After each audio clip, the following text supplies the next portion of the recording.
দায়িত্বের প্রথম এক বছরে ভঙ্গুর অর্থনীতিকে স্থিতিশীল করতে চায় সরকার। যখন মূল্যস্ফীতি নিয়ন্ত্রণে কঠোর থাকবে মুদ্রানীতি, শক্তিশালী হবে সামাজিক সুরক্ষা কাঠামো, এমন বেশ কিছু অগ্রাধিকার নিয়ে নতুন পঞ্চবার্ষিক পরিকল্পনা তৈরি করছে সরকার, যেখানে লক্ষ্য 2031 সাল নাগাদ জিডিপির প্রবৃদ্ধি হবে 8.5%, মূল্যস্ফীতি নামবে 5%। পঞ্চবার্ষিক পরিকল্পনা নিয়ে সহকর্মী তৌহিদ হোসেনের 2 পর্বের ধারাবাহিকের প্রথমটি আজ। রাঁধুনি কালাভুনা মশলা থাকলে আসল কালাভুনা রান্না কোনো ব্যাপারই না। অর্থনীতি নিয়ে নতুন সরকারের ওপর চতুর্মুখী চাপ। আর্থিক খাতের সংস্কার এখনো অধরা, স্বাভাবিক নয় বিশ্ব। নানা শর্তে আষ্টেপৃষ্ঠে জড়িয়ে রেখেছে IMF। নির্বাচিত সরকারের কাছে জনগণের প্রত্যাশা অনেক, বড় চ্যালেঞ্জ নিত্যপণ্যের দামের পারদ নামানো। এই অবস্থায় নতুন পঞ্চবার্ষিক পরিকল্পনা প্রণয়নে দিনরাত এক করছে পরিকল্পনা কমিশন। লক্ষ্য 5 বছরের মধ্যে 1 কোটি কর্মসংস্থান তৈরি। জিডিপির 40% থাকবে বিনিয়োগের হার, 3 ভাগ বাড়বে রাজস্ব আদায়, ঋণের বোঝা থাকবে মোট উৎপাদনের 39%-এর মধ্যে। সবশেষ NEC সভায় পঞ্চবার্ষিক পরিকল্পনার খুঁটিনাটি জেনেছেন প্রধানমন্ত্রী তারেক রহমানও। পুরো পরিকল্পনা সাজানো হয়েছে 3R কৌশলে। প্রথম ধাপ রিকভারি বা পুনরুদ্ধার। এই সময় জুলাই আন্দোলনের বিচার সম্পন্ন হবে, আর্থিক খাতে বাড়বে ডিজিটাল নজরদারি ও অডিট। দ্বিতীয় ধাপে রেস্টোরেশন বা প্রাতিষ্ঠানিক সংস্কার। এই সময় সারা দেশে ইলেকট্রনিক বিচার ব্যবস্থা চালু ও প্রশাসনে শতভাগ মেধাভিত্তিক নিয়োগ নিশ্চিত করতে চায় সরকার। চূড়ান্ত ধাপ রিকনস্ট্রাকশন বা পুনর্গঠন।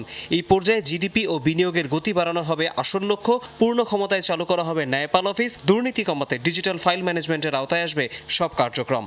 এগুলো রাতারাতি হবে না। FDI বা বিনিয়োগ বাড়ার জন্য বেশ কিছু বিষয় আছে, যেমন ফিনান্সিয়াল সেক্টরে স্টেবিলিটির বিষয় আছে, সরকার সেখানে কাজ করছে।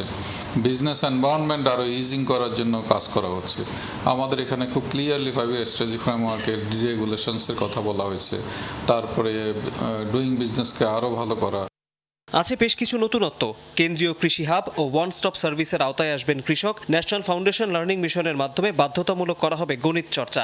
বাংলাদেশ ক্রিয়েটিভ ডেভেলপমেন্ট অথরিটির আওতায় আর্টসে দক্ষ করে তোলা হবে 2 লাখ তরুণকে। সংস্কার হবে 40টি ঐতিহ্যবাহী পর্যটন কেন্দ্র। ক্রিয়েটিভ ইন বাংলাদেশ প্রকল্পের আওতায় নেটফ্লিক্স, অ্যামাজনের মতো স্ট্রিমিং প্ল্যাটফর্মের জন্য তৈরি হবে 100টি বাংলাদেশি চলচ্চিত্র ও শো। এই 5-year ফ্রেমওয়ার্কের একটা বৈশিষ্ট্যই হচ্ছে এই যে যত ধরনের টার্গেট, যত ধরনের স্ট্র্যাটেজিক প্রায়োরিটি দেওয়া আছে সেগুলো যাতে বাস্তবায়িত হয় সেজন্য আলাদা বডি ক্রিয়েট করা হচ্ছে। সেগুলোকে মনিটরিংয়ের জন্য টাইম বাউন্ড স্ট্র্যাটেজি দেওয়া হচ্ছে এবং সেগুলো যদি না করে কেউ তাহলে তাকে জবাবদিহিতার আওতায় আনার ব্যবস্থা করা হচ্ছে। দেশে দীর্ঘমেয়াদী পরিকল্পনা বাস্তবায়নে বড় বাধা অর্থ। রাজস্ব আয় আটকে আছে গতানুগতিক জায়গায়। বিদ্যুৎ ও জ্বালানি ভর্তুকি থেকে সহসাই মুক্তি নেই। প্রশ্ন হচ্ছে পঞ্চবার্ষিক পরিকল্পনার কতটা তাহলে বাস্তবায়নযোগ্য? যদি এটা কাজ না করে তাহলে প্ল্যান বি এটা কি হবে?